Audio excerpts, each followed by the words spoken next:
बड़ी सी बिल्डिंग के बाहर हाथ पैर जोड़े हुए गिड़गिड़ा रही थी। बेटा, तुम्हारे पिताजी बहुत बीमार है, अस्पताल में भर्ती है, कुछ तो मदद कर दे बेटा। मैंने और तुम्हारे पिताजी ने तुम दोनों भाइयों की अच्छी परवरिश और पढ़ाई के लिए अपनी पूरी जिंदगी की कमाई लगा दी।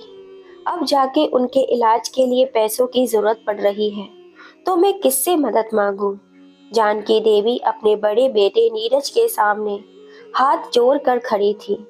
उनकी आंखों में आंसू थे, आवाज भर्रा रही थी। बेटा, तुम्हारे पिताजी की नौकरी के बाद जो थोड़ा बहुत पैसा मिला था, वो भी हम तुम दोनों ने भाइयों में बांट दिया। अब हमारे पास कुछ भी नहीं बचा। मैं जाऊं तो जाऊं कहाँ, किसके आगे हाथ फैलाऊं? बेटा, कुछ तो सोचो। इतने में ही उनकी बड़ी बहू पूनम बन ठनकर तैयार होकर पर्स कांधे पर लटकाए अपने पति नीरज से बोली, चलिए जी, मुझे किटी पार्टी में जाने के लिए देर हो रही है और आपको भी तो ऑफिस निकलना है। दोनों पति पत्नी गाड़ी में बैठने को तैयार हो गए। जानकी देवी लड़खड़ाते हुए कदमों से आगे बढ़ी और हाथ जोड़कर बोली, बहू, कम से कम मुझे अस्पताल तक तो छोड़ दे। इधर उधर भागते भागते अब शरीर में जान ही नहीं बची। पूनम ने भौं चढ़ाते हुए एक फीकी मुस्कान दी और हाथ झटकते हुए बोली, माँ जी, आप इस कार में बैठने की सोच भी कैसे सकती हैं? ये कोई साधारण गाड़ी नहीं, हमारी शान है। और फिर आपके लिए तो रिक्शा या टेम्पो ही सही रहेगा। आपकी औकात नहीं है इस गाड़ी में बैठने की। नीरज ने भी अपनी पत्नी की हाँ में हाँ मिलाई और गाड़ी स्टार्ट कर दी। दोनों कार में बैठे और आगे बढ़ गए। जानकी देवी वहीं खड़ी रह गई। उनकी बूढ़ी आंखें तब तक दरवाजे पर टकटकी लगाए देखती रहीं, जब तक उनकी औलाद ओझल न हो गई। जानकी जी थक हार कर आंसू बहाते हुए धीरे धीरे अस्पताल की ओर बढ़ने लगी। चलते चलते उनके पैर जवाब देने लगे, लेकिन कोई सहारा ना होने के कारण उन्होंने हिम्मत नहीं हारी। कुछ ही दूर जाने पर एक रिक्शे वाले ने अपना रिक्शा रोककर पूछा, अम्मा जी, कहाँ जाना है? आइए बैठिए, मैं आपको छोड़ देता हूँ। जानकी जी ने बिना उसकी ओर देखे सिर हिलाते हुए कहा, नहीं बेटा, मैं पैदल ही चली जाऊंगी। और थोड़ा तेज चलने लगी। तभी रिक्शे वाले ने दोबारा आवाज दी, अरे जानकी काकी, आपने पहचाना नहीं? मैं रमेश, आपका पड़ोसी। जब हम गांव में रहते थे तब मैं रोज आपसे कहानी सुनने की जिद किया करता था। कितने प्यार से कहानी सुनाती थी आप मुझे। जानकी जी ठिठक गई, उनके दिमाग पर जोर दिया और फिर चेहरे पर हल्की सी मुस्कान आ गई। अरे हाँ बेटा, मैं तुझे कैसे भूल सकती हूँ? तू कैसा है रे? जब से हम लोग गांव से शहर आए, किसी गांव वाले से मुलाकात ही नहीं हुई और अब तो बुढ़ापे में याददाश्त भी कमजोर पड़ गई है। रमेश जल्दी से रिक्शे से उतर कर बोला, काकी, आप रिक्शे में बैठिए, मैं छोड़ दूंगा आपको। जानकी जी हिचकिचाने लगी, नहीं बेटा, मेरे पास किराए के पैसे नहीं है। रमेश ने मुस्कुराते हुए कहा, अरे काकी, पैसे की क्या जरूरत है? मैं आज भी वही रमेश हूँ जिसे आप अपने बेटे की तरह प्यार करती थी। मेरे लिए ये रिक्शा सिर्फ एक सवारी ढूंढने का जरिया नहीं, बल्कि लोगों की सेवा करने का भी मौका है। आइए बैठिए। जिद करके उसने जानकी जी को अपने रिक्शे में बिठा लिया। रमेश ने रिक्शा चलाते हुए पूछा, काकी, जाना कहाँ है? जानकी जी की आंखें भर आई, गला रुध गया। उन्होंने सुबकते हुए कहा, बेटा, सरकारी अस्पताल की तरफ ले चल, तेरे काका वहीं भर्ती है। रमेश ने रिक्शे की रफ्तार तेज कर दी, लेकिन उसके दिल में एक सवाल उमड़ रहा था, क्या दुनिया इतनी बदल गई कि अपने ही अपनों के लिए पराये हो गए? बेटा, उनकी हालत बहुत गंभीर है। इतना कहते हुए जानकी जी वहीं बैठकर फूट फूट कर रोने लगी। रमेश ने रिक्शे की रफ्तार और तेज कर दी। उसकी एक ही कोशिश थी कि वे जितनी जल्दी हो सके जानकी जी को अस्पताल पहुंचा दे। रास्ते में वह उन्हें सतावना देता रहा और उनकी हालत के बारे में और भी जानना चाहता था। जैसे ही वे अस्पताल पहुंचे, रमेश ने जल्दी से रिक्शा रोका। जानकी जी का हाथ पकड़कर उन्हें सहारा देकर अंदर ले गया। अस्पताल के अंदर बिस्तर पर लेटे गोपाल जी ने जैसे ही अपनी पत्नी का उतरा हुआ चेहरा देखा, वे समझ गए। उनकी आंखों में दर्द झलक आया। लेकिन फिर भी उन्होंने अपनी पत्नी का हाथ थाम कर कहा, जानकी, चिंता मत करो, मैं जल्दी ही ठीक होकर घर चलूंगा। लेकिन उनके मन में एक सवाल था, जो लड़का जानकी जी के साथ आया है वह कौन था? रमेश ने आगे बढ़कर उनके चरण स्पर्श किए और कहा, काका जी, पहचाना नहीं? मैं रमेश, आपका पुराना पड़ोसी। गांव में जब छोटा था तब हर रोज काकी से कहानी सुनने के लिए आया करता था। गोपाल जी ने माथे पर बल डालकर याद किया और फिर बड़ी मुश्किल से मुस्कुराते हुए बोले, अरे हाँ बेटा, तू तो बहुत बदल गया है। रमेश ने गोपाल जी को आश्वासन दिया, काका जी, आप चिंता मत करिए, अब मैं हूं ना, आपको किसी भी चीज की तकलीफ नहीं होने दूंगा। गोपाल जी ने संतोष की एक लंबी सी सांस ली और चुपचाप छत की ओर देखने लगे। थोड़ी देर बाद रमेश ने जानकी जी को एक कोने में ले जाकर धीरे से पूछा, काकी, आप इतनी परेशान क्यों हैं? आप तो बड़े भैया नीरज के पास रहती है ना? जहाँ तक मैंने सुना है उनके पास तो पैसों की कोई कमी नहीं है, फिर आपको इतनी तकलीफ क्यों हो रही है? रमेश की हमदर्दी भरी बातें सुनते ही जानकी जी का दर्द फूट पड़ा। उन्होंने आंसू पोंछते हुए उसे सब कुछ बता दिया। कैसे नीरज और उसकी पत्नी ने उन्हें अपमानित किया, कैसे उन्होंने मदद मांगने पर बेरुखी दिखाई। रमेश को यह सुनकर गुस्सा आ गया। उसने तुरंत कहा, तो काकी, आप छोटे भैया के पास क्यों नहीं चली गई? शायद वे आपकी मदद कर देते। जानकी जी ने भारी मन में सिर हिलाया। नहीं बेटा, सुख के दिनों में मैं बड़े बेटे बहू के साथ रही, तो अब दुख के समय छोटे बेटे बहू को कैसे परेशान कर सकती हूँ? उनका भी परिवार है, उनकी भी जिम्मेदारियां हैं। मैं उनके लिए बोझ नहीं बनना चाहती। इतनी सारी बातें सुनते हुए गोपाल जी भी चुपचाप लेटे हुए थे। लेकिन जब उन्होंने ये सुना कि उनके बेटे और बहू ने जानकी जी के साथ ऐसा दुर्व्यवहार किया, तो वे सहन नहीं कर पाए। उनके सीने में एक तेज दर्द उठा। उन्होंने एक तेज चीख मारी और उनका शरीर एक झटके से कांप उठा। जानकी जी घबरा कर चिल्लाई, गोपाल, क्या हुआ तुम्हें? रमेश भागकर डॉक्टर को बुलाने दौड़ा, लेकिन तब तक बहुत देर हो चुकी थी। जानकी जी के पति गोपाल जी उन्हें इस दुनिया में अकेला छोड़कर जा चुके थे। वे पूरी तरह टूट चुकी थीं, लेकिन उनके पास रोने के अलावा और कोई चारा नहीं था। आखिरकार उन्होंने एक बार फिर हिम्मत जुटाई और बड़े बेटे नीरज को फोन किया। बेटे की बेरुखी जानते हुए भी उन्होंने अपने पति का अंतिम संस्कार उसी के घर में किया। छोटे बेटे सूरज को भी खबर दी गई। वह रोते बिलखते आए और पूरे विधि विधान से पिता की तेरवी करवाई। लेकिन जैसे ही क्रियाक्रम पूरा हुआ, वे वापस चले गए। रमेश, जिसने अस्पताल में जानकी जी की इतनी मदद की थी, वह भी अब अपने काम में व्यस्त हो गया था। अब जानकी जी के लिए हर दिन भारी हो गया। जिस कमरे में वे अपने पति के साथ रहती थी, अब वहां अजीब सा सन्नाटा था। अकेलापन काटने को दौड़ता था। एक दिन उन्होंने हिम्मत करके नीरज से कहा, बेटा, मुझे अब पिछले कमरे में नींद नहीं आती। वहां अब अकेलापन काटने को दौड़ता है। आगे वाला कमरा खाली पड़ा है। मेरा सामान वहां रखवा दो, ताकि मैं थोड़ा चैन से सो सकूं। नीरज ने गुस्से से आंखें तैरते हुए कहा, माँ, आप क्या कोई छोटी बच्ची हो? इतने साल से उसी कमरे में रह रही थी, अब अचानक क्या दिक्कत हो गई? आपको पता है वंश वहीं खेलता है और मेहमान भी आते हैं, फिर वे कमरा आपको कैसे दे सकते हैं? जानकी जी ने समझाने की बहुत कोशिश की। बेटा, पहले तुम्हारे बाबूजी थे तो मुझे डर नहीं लगता था। अब जब वे नहीं रहे तो वहाँ रात भर अजीब अजीब ख्याल आते हैं। वंश जब चाहे वहाँ खेल सकता है। अगर कोई मेहमान आएगा तो मैं फिर से पीछे वाले कमरे में चली जाऊंगी।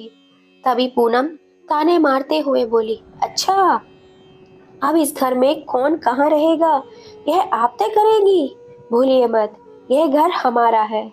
आपके बाबूजी ने तो अपने रिटायरमेंट के पैसे से जेठ को बड़ा घर दिलवाने की मदद की थी, तब क्यों नहीं गई आप उनके पास? बाबूजी के रिटायरमेंट के बाद हम आपको यहाँ ले आए थे, आपकी सेवा करी, तो आप हमारे लिए ज्यादा सोचेंगी। पर नहीं, आपने तो ज्यादा देवर जी की मदद की, और वह भी देखो कैसे क्रियाक्रम में आए, मिले जुले, और यह भी नहीं कि अपनी माँ को यहाँ से ले जाएं, छोड़ गए हमारे सर पर बोझ। जानकी जी अवाक रह गई। उन्होंने कांपती आवाज में कहा, बहू, तुम कैसी बातें कर रही हो? सूरज और सीमा ने तो बार बार कह रहे थे कि माँ उनके साथ चलो, लेकिन मैंने सोचा कि लोग क्या कहेंगे। अगर पति के गुजरते ही मैं छोटे बेटे के पास चली जाऊंगी तो लोग कहेंगे कि सुख सुविधा के लिए वहां बसी हैं। इसलिए मैं तुम्हारे पास रुकी रही। और रही पैसों की बात, तो तुम्हारे बाबूजी ने दोनों बेटों को बराबर हिस्सा दिया था। सीमा बहू ने पैसों को समझदारी से खर्च किया, इसलिए उनके पास बचत रही। तुम लोगों ने शहर में घर खरीदा तो उन्होंने थोड़ा दूर हटकर मकान बनवाया। पूनम तमा कर बोली, अब हमें ताने मत दीजिए। अगर आपको इतना ही फर्क पड़ता है तो गांव की जमीन बेचकर हमें हमारा हिस्सा दे दीजिए। वैसे भी अब हमसे कोई उम्मीद मत रखिए, और अगर सूरज भैया से बात हो तो कहिए कि आपको अपने साथ ले जाएं, फिर आपको डर नहीं लगेगा। नीरज चुपचाप पूनम की बातों में हाँ मिलाता रहा। चलो जी, आप जल्दी से नाश्ता कर लो, फिर आपको ऑफिस भी जाना है। इनका तो ये रोज का ड्रामा है। जानकी जी ने भारी मन से सिर झुका लिया। वे अब हर रोज अपने पति की तस्वीर के सामने बैठकर आंखों में आंसू लिए अपनी किस्मत को कोसती थीं। समय बीतता गया। जानकी जी दिन ब दिन कमजोर होती जा रही थी। वे चाहती थी किसी तरह अपने छोटे बेटे सूरज से अपने मन की बात कहें, लेकिन उन्हें डर था कहीं वे भी मना न कर दे। तभी एक दिन सूरज का फोन आ गया। माँ, कैसी हो? वहां जाकर तो आप हमें भूल ही गई हो। बहुत दिन हो गए, कुछ दिन हमारे पास भी आकर रहो। पता है, बाबूजी के जाने के बाद वहां आपकी बहुत सारी यादें बसी होंगी, लेकिन हमें भी मौका दो कि हम आपके साथ कुछ वक्त बिता सकें। जानकी जी का दिल भर आया। उन्होंने आंसू पोंछते हुए कहा, बेटा, मैं तुम दोनों भाइयों को बराबर प्यार करती हूँ, लेकिन अब यह समय नहीं कटता। दिन भर नींद नहीं आती। ऐसा लगता है कोई आवाज दे रहा हो। फोन स्पीकर पे था। सीमा ने सुन लिया और तुरंत बोली, माँ, लगता है आप बहुत थक गई हैं। आपकी तबीयत भी ठीक नहीं लग रही है। क्या बात है माँ, आपको रात में नींद क्यों नहीं आती? सीमा की बात सुनते ही जानकी जी का सब्र टूट गया। बरसों बाद किसी ने इतनी आत्मीयता से बात पूछी थी। वे फूट फूट कर रोने लगी। सूरज परेशान हो गया। उसने कहा, माँ घबराओ मत, मैं नीरज भैया से बात करता हूँ और जल्दी ही आपको लेने आता हूँ। अगले दिन रविवार था। सूरज ने नीरज को फोन किया, भैया, माँ की तबीयत ठीक नहीं लग रही है। कल जब उनसे बात हुई थी तो उनकी आवाज में बहुत दर्द महसूस हो रहा था। सब कुछ ठीक है, नीरज झुंझला कर बोला। इतना करने के बाद भी अगर तुझे ऐसा लगता है तो तू खुद आकर माँ को ले जा यहाँ से। सूरज समझदार था। वह जान गया कि माँ यहाँ ज्यादा दिनों तक नहीं रह सकती। उसने ज्यादा कुछ नहीं कहा, बस इतना बोला, ठीक है, मैं दोपहर तक माँ को लेने के लिए आता हूँ। फोन रखते ही नीरज ने गुस्से में आकर जानकी जी को खरी खोटी सुनाना शुरू कर दिया। आपको तो सिर्फ ड्रामा करना आता है। हमने आपको घर में रखा, खिलाया पिलाया, लेकिन आप यहाँ खुश ही नहीं हैं। अगर आपको यहाँ परेशानी हो रही है तो जाइए, जाइए अपने छोटे बेटे के पास और दोबारा लौटकर कभी हमारे पास मत आइएगा। अब मैं तुम्हें और बर्दाश्त नहीं कर सकता। और हाँ, अपना सारा सामान लेकर जाना, जिससे तुम्हें यहाँ दोबारा आने का कोई मौका ना मिले। इतना कहकर वह गुस्से में वहां से चला गया। पूनम अपने कमरे में बैठी हुई नीरज की सारी बातें सुन रही थी। वह मन ही मन खुश हो रही थी। चलो अच्छा ही है, यह मनुष्य बुढ़िया यहाँ से हमेशा हमेशा के लिए चली जाएगी। अपने बेटी की जली कटी बातें सुनकर जानकी जी शब्द रह गई। उन्होंने बहुत दुखी मन से अपने भगवान को देखा और मन ही मन कहा, शायद यही मेरी नियति है।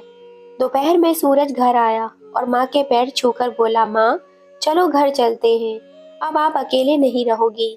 सीमा ने आगे बढ़कर जानकी जी का हाथ पकड़ा और प्यार से कहा, माँ, अब आपको किसी चीज की चिंता करने की कोई जरूरत नहीं है। जानकी जी की आंखों में आंसू छलक पड़े। वे जान गईं कि शायद तकलीफें अभी पूरी तरह से खत्म नहीं हो, लेकिन उनके जीवन के इस पड़ाव में अब वे अकेली नहीं थी। जानकी जी के पति गोपाल जी के जाने के बाद उनके जीवन में सूनापन भर गया था। छोटे बेटे सूरज और उसकी पत्नी सीमा उन्हें अपने साथ रखने के लिए तैयार थे, लेकिन जानकी जी बड़े बेटे नीरज के घर ही रहना चाहती थी। उन्हें लगा था कि उनकी सेवा करने का कर्तव्य छोटे बेटे का भी उतना ही है जितना बड़े बेटे का, मगर यह सोच जानकी जी के लिए भारी पड़ गई। पूनम ने भी विज्ञ कसते हुए कहा, वाह, जाते जाते यह भी तय कर लो, गांव की संपत्ति किसे मिलेगी, ताकि हमें कुछ हासिल हो सके। जानकी जी ने गहरी सांस ली और कहा, बेटा, जो बांटना था तुम्हारे बाबूजी पहले ही बांट चुके हैं। अब जो बचा है वे मेरे पोते और पोतियों के लिए रहेगा। नीरज और पूनम प्रॉपर्टी न मिलने पर तिल मिला गए। उन्होंने जानकी जी से सारे रिश्ते तोड़ लिए और भला बुरा कहकर हमेशा हमेशा के लिए चले जाने को कह दिया। जानकी जी सूरज और सीमा के घर आ गई, जहां उन्हें इज्जत और सुकून मिला। धीरे धीरे वे अपने पुराने दर्द से उभरने लगी, लेकिन उधर नीरज और पूनम की ऐशो आराम की जिंदगी ज्यादा दिन नहीं चली। दिखावे और मौज मस्ती में उन्होंने सारी जमा पूंजी बर्बाद कर दी। कर्ज बढ़ता गया और आखिर में उन्हें अपना मकान भी बेचना पड़ा।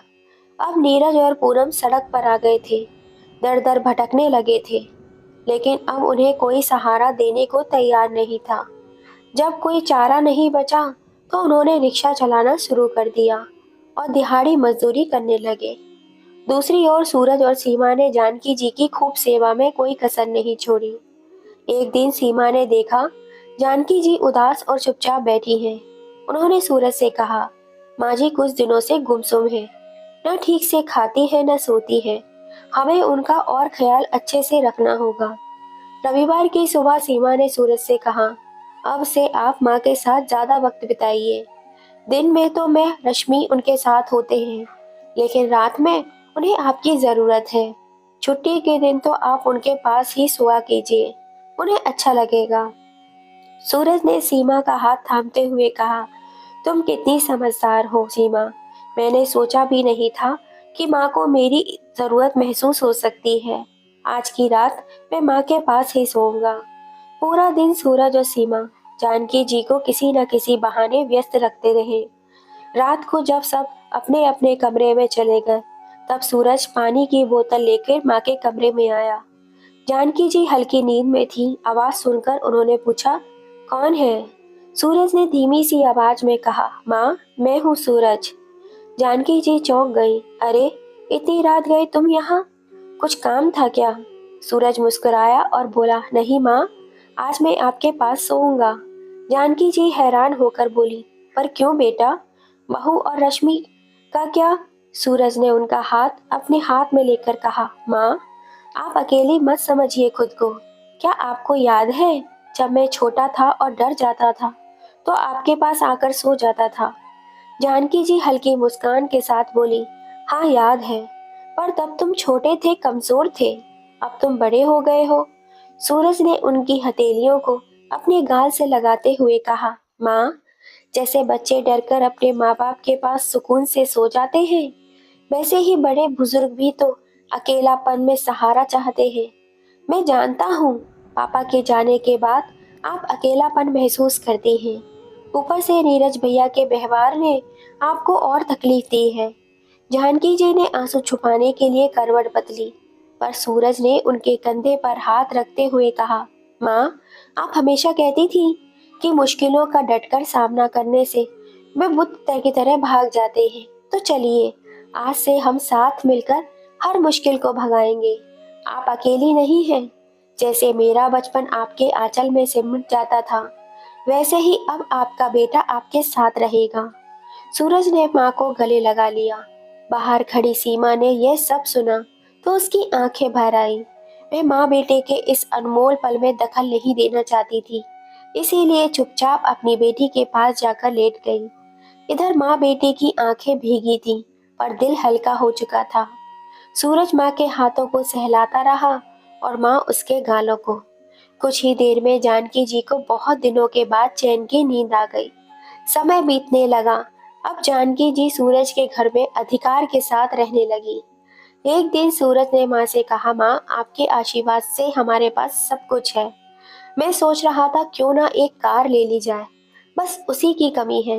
यह सुनते ही जानकी जी की आंखों के सामने मैं मंजर घूम गया जब पूनम ने उनकी बेइज्जती करते हुए कहा था, तुम्हारी औकात नहीं इस चमचमाती कार में बैठ सको। यह याद आते ही उनकी आंखें भर आईं। सूरज और सीमा ने जब इसका कारण पूछा तो जानकी जी ने उन्हें सारी बात बता दी। सूरज का खून खौल उठा। उसने ठान लिया कि अब माँ को अपनी कार में बिठाकर ही रहेगा। कुछ ही दिनों बाद उसने एक नई कार, चमचमाती कार घर ले आया और उसकी पूजा कराने माँ और पत्नी बेटी के साथ शहर के सबसे बड़े मंदिर में गया। मंदिर में पहुंचते ही जानकी जी की नजर पास में मजदूरी कर रही एक औरत पर पड़ी। उन्हें अपनी आंखों पर विश्वास नहीं हुआ। वह औरत हूबहू पूनम जैसी दिख रही थी। उन्होंने सीमा से कहा, बहू देखो क्या ये पूनम है। सीमा ने ध्यान से देखा और हैरान रह गई। तभी उन्होंने नीरज को देखा जो फटे पुराने कपड़ों में सीमेंट और धूल से सना हुआ इतना गंदा दिख रहा था कि पहचानना भी मुश्किल था। तभी पीछे से रमेश ने आवाज लगाई, जानकी काकी कैसी हो। जानकी जी का नाम सुनते ही नीरज और पूनम ने सिर उठाया और सामने सूरज, सीमा और जानकी जी को चमचमाती कार के पास खड़े देखा। शर्म और पछतावे से नजरें चुराने लगे। जानकी जी ने मंदिर में जाकर पूजा करवाई और वहां मौजूद सभी मजदूरों को प्रसाद और मिठाई बंटवाई। अब नीरज और पूनम मजदूरों की लाइन में खड़े होकर प्रसाद ले रहे थे। उनकी आंखों में आंसू झरझर बह रहे थे। जानकी जी का हृदय पहले तो पिघल गया, लेकिन उनकी कड़वी यादें फिर से ताजा हो गई। उन्होंने खुद को संभाला और निष्ठुर भाव से सबको प्रसाद बांटा। फिर वो कार में बैठने लगी। तभी नीरज और पूनम उनके पैरों में गिर पड़े और माफी मांगने लगे। रमेश ने हाथ जोड़कर कहा, काकी आप तो माँ हैं और माँ का दिल हमेशा बहुत बड़ा होता है। मैं आपसे विनती करता हूँ, इन्हें माफ कर दीजिए और इन्हें इनके हिस्से की जमीन लौटा दीजिए, वरना आप में और इनमें क्या फर्क रहेगा। जानकी जी ने कुछ देर सोचा और फिर कहा, ठीक है, सूरज के घर आ जाओ, वही बात करेंगे। फिर वे सूरज के परिवार के साथ चमचमाती कार में बैठ गईं और नीरज, पूनम, रमेश के रिक्शे में उनके घर पहुंचे। घर पहुंचकर जानकी जी ने पूनम को देखा और कहा, याद है बहू, वह दिन जब मैं अपने पति के इलाज के लिए पैसों की भीख मांग रही थी और अस्पताल तक कार में पहुंचाने के लिए गिड़गिड़ा रही थी, पर तुमने मुझे अपनी चमचमाती कार में बिठाने से इनकार कर दिया था और मेरी बेइज्जती की थी। लेकिन मैं माँ हूँ, मैं तुम्हारी तरह नहीं हो सकती। जाओ अपने हिस्से की जमीन लेकर गांव में रहो और खेती करो। सूरज ने अपने हिस्से की जमीन पर एक अस्पताल बनवाया ताकि कोई और उसके पिता की तरह इलाज के अभाव में दम न तोड़ सके। उधर नीरज और पूनम अपनी गलतियों पर पछताते रहे और इधर सूरज अपनी माँ की छत्र छाया में सुकून भरा जीवन बिताने लगा। दोस्तों, माँ बाप का आशीर्वाद सबसे बड़ी दौलत होती है। अगर माँ बाप का दिल दुखी हो तो संतान कभी सुखी नहीं रह सकती। दोस्तों, आपको ये कहानी कैसी लगी? प्लीज अपनी राय हमें कमेंट करके जरूर बताइएगा। हमें आपके कमेंट का बेसब्री से इंतजार रहेगा। कहानी थोड़ी सी भी पसंद आई हो तो प्लीज इसे ज्यादा से ज्यादा शेयर कीजिएगा और अगर अभी तक सब्सक्राइब नहीं किया है तो प्लीज जल्दी से कर लीजिए। पास में लगी बेल आइकन को दबा दीजिए जिससे हम जब भी कोई नई कहानी डालें उसका नोटिफिकेशन आपको मिल सके। जय श्री राम दोस्तों।